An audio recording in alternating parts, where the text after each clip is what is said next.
Hello friends, রিকিস পেছনে আবার একটা ইনফরমেশন ভিডিও নিয়ে আপনাদের সামনে এলাম।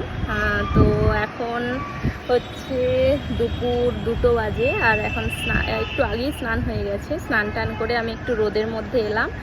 আজকে অনেক দিন পর শ্যাম্পু করেছি, তো খুব ঠান্ডা লেগে গিয়েছিল, তো জ্বরও এসেছিল 2 দিন ধরে।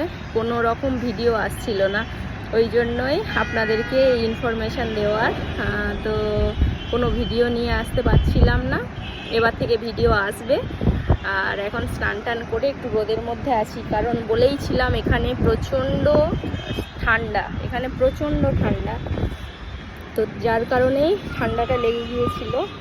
তো এই যে রোদের মধ্যে এখন দাঁড়িয়ে আছি, একটু চুলটা শুকিয়ে গেলে আমি নিচে যাব, নিচে আজকে খাওয়া দাওয়া করব। তো নেক্সট ভিডিওর জন্য আপনারা অপেক্ষা করে থাকুন। আজকের মতো টাটা, দেখা হবে নেক্সট ভিডিওতে। এবার থেকে রেগুলার ভিডিও আসবে বন্ধুরা, টাটা।